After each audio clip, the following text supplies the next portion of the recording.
Hello दोस्तों, आज हम लोग चैप्टर 3 पढ़ेंगे। दिल्ली के सुल्तान के बारे में पढ़ेंगे।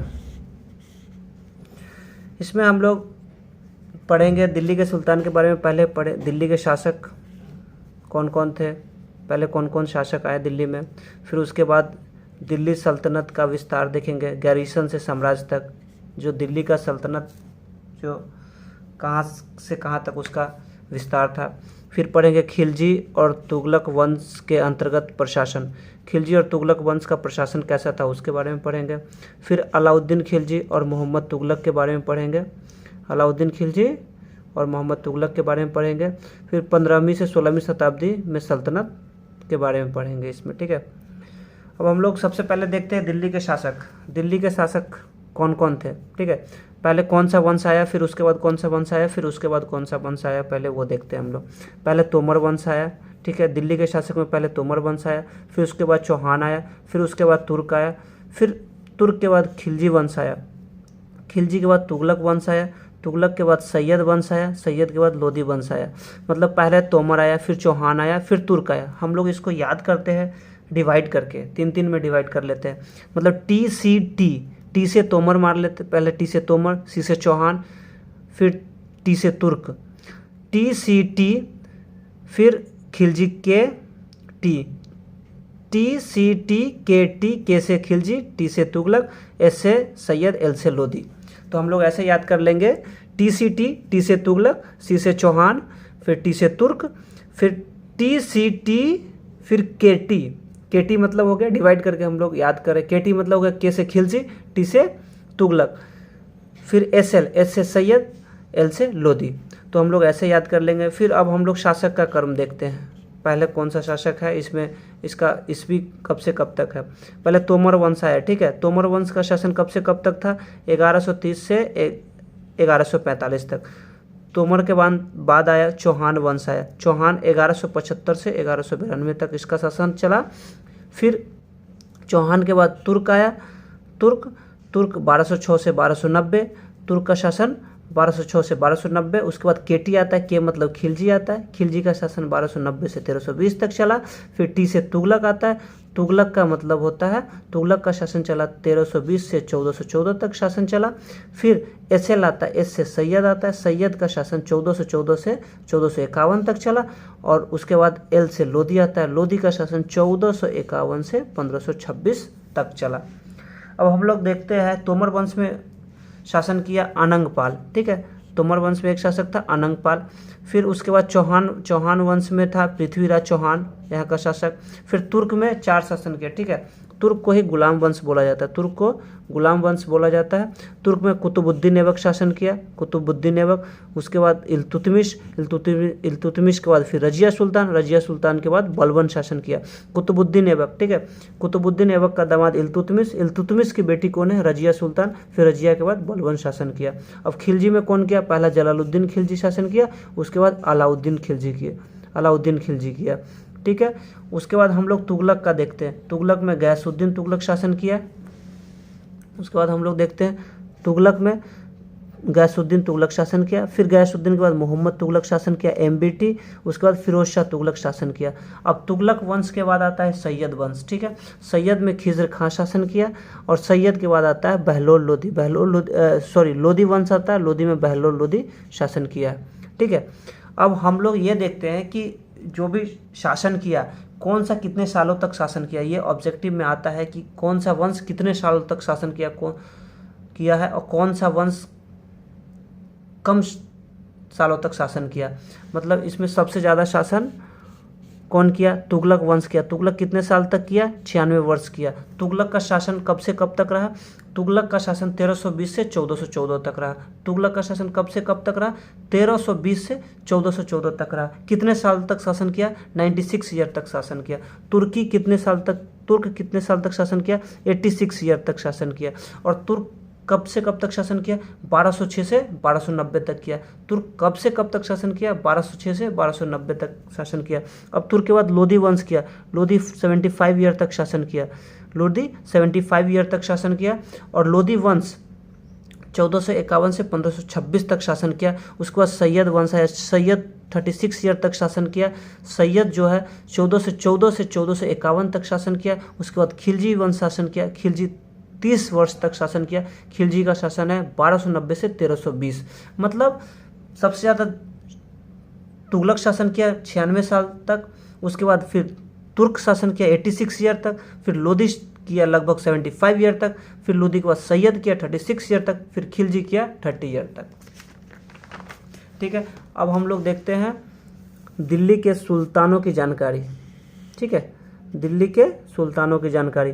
अब दिल्ली के सुल्तानों की जानकारी हम लोगों को कहाँ से मिलता है? पहला तो अभिलेखों से मिलता है, दूसरा सिक्कों से मिलता है हमें, और स्थापत्य से मिलता है हमें। दिल्ली के सुल्तानों की जानकारी हमें लेखों से मिलता है, सिक्कों से मिलता है, स्थापत्य से मिलता है। उसके बाद शासकों के दरबारी से मिलता है हमें। उसके बाद इसमें हम लोग को दिल्ली के सुल्तानों की जानकारी न्याय चक्र, फ़ख्र ए मुदब्बिर जो है एक इतिहासकार है। ठीक है, फ़ख्र ए मुदब्बिर इतिहासकार है। इन्होंने न्याय चक्र के बारे में बताया।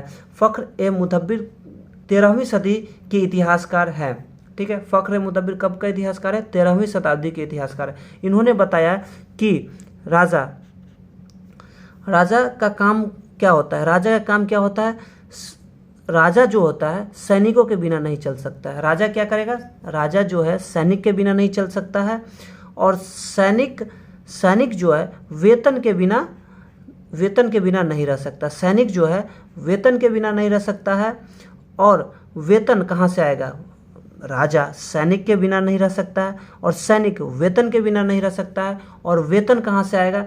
वेतन किसानों से एकत्रित किए गए राजस्व से मिलेगा। वेतन कहाँ से मिलेगा? किसानों से किए गए एकत्रित राजस्व से मिलेगा। राजस्व कहाँ से मिलेगा? भू राजस्व से मिलेगा। इसीलिए वेतन जो मिलेगा हमें किसानों से जो एकत्रित किया जाता है उस राजस्व से मिलता है। तो इसीलिए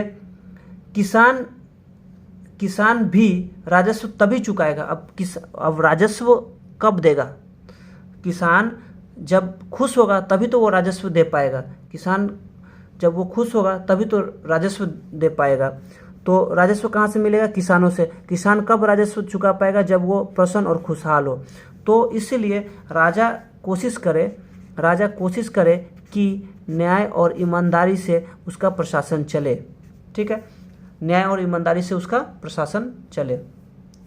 अब रजिया है डॉटर ऑफ इल्तुतमिश। रजिया किसकी बेटी है? इल्तुतमिश की बेटी है। ये प्रथम मुस्लिम महिला शासक थी, प्रथम मुस्लिम महिला शासक जो दिल्ली पर शासन किया।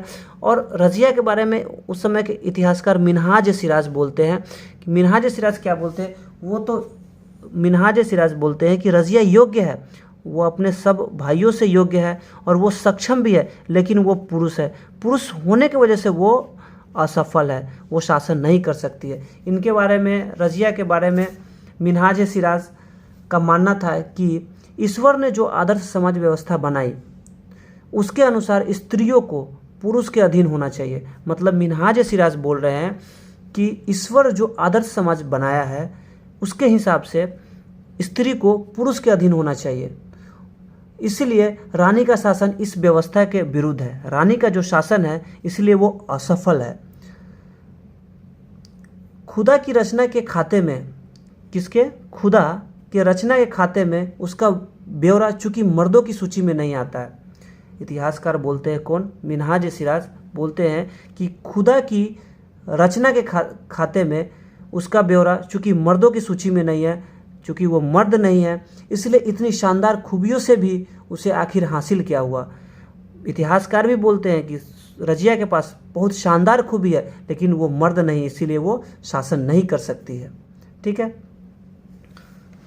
अब हम लोग देखते हैं खिलजी और तुगलक वंश के अंतर्गत प्रशासन। खिलजी और तुगलक वंश के अंतर्गत प्रशासन के बारे में देखते हैं। खिलजी और तुगलक वंश के अंतर्गत प्रशासन, इसमें क्या? साम्राज्य के प्रशासक। ठीक है, इसमें क्या है कि साम्राज्य के प्रशासक क्या करता था? गुलाम को खरीदा करता था। ठीक है, और गुलाम को खरीद के एक सूबेदार इसको नियुक्त करता था। ठीक है, सूबेदार नियुक्त करता था। और गुलाम को बंदगा बोला जाता है। बंदगा फारसी भाषा में गुलाम को बंदगा बोला जाता है। और ये गुलाम है, गुलाम राजा का तो वफादार होते थे। गुलाम राजा का तो वफादार होते थे, लेकिन ये जो राजा का उत्तराधिकारी होता था उसका वफादार नहीं होता था, इसलिए इन दोनों के बीच काफ़ी लड़ाइयाँ होती थी। ठीक है, अब खिलजी और तुगलक वंश के अंतर्गत जो प्रशासन है इसमें एक इक्ता व्यवस्था था। ठीक है, इक्ता क्या है? इक्ता भूमि का इलाका है। इक्ता क्या होता है? इक्ता मतलब इलाकों से है, मतलब भूमि का इलाका। इक्ता क्या कहलाता है? भूमि का इलाका।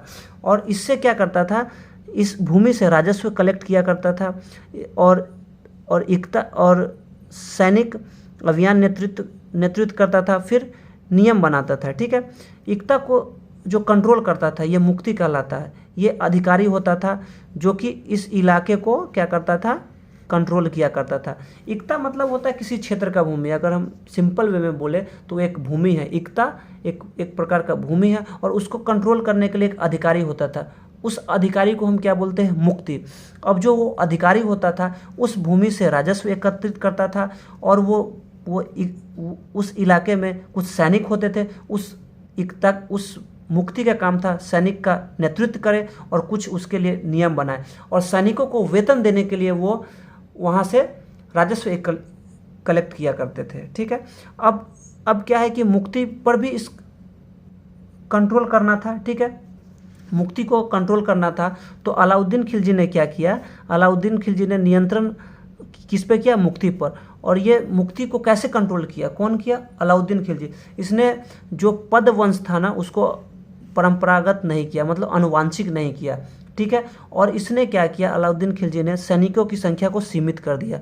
सैनिक को संख्या को सीमित कर दिया जिससे उस मुक्ति पे कंट्रोल हो सके। ठीक है, पद भी वंशानुगत नहीं होगा तो उस पर कंट्रोल हो सका। उसके बाद एक और क्या किया? स्थानांतरण का व्यवस्था किया कि कोई भी मुक्ति इक्ता पे ज़्यादा दिन तक नहीं रह सकता है। ठीक है, ज़्यादा दिन तक कंट्रोल नहीं कर सकता, उसको कुछ कुछ समय के लिए ही रखा जाता था, जिससे मुक्ति को उस इक्ता पे कंट्रोल ना हो। फिर उसके बाद रेवेन्यू का जो लेखा जोखा होता था, जो मुक्ति जो रेवेन्यू कलेक्ट किया करता था उसका एक लेखा जोखा के लिए एक अधिकारी नियुक्त किया जाता था। ठीक है, उसके बाद हम लोग अलाउद्दीन खिलजी और मोहम्मद बिन तुगलक के बारे में देखेंगे। ठीक है, अलाउद्दीन खिलजी और मोहम्मद तुगलक में इसका आक्रमण।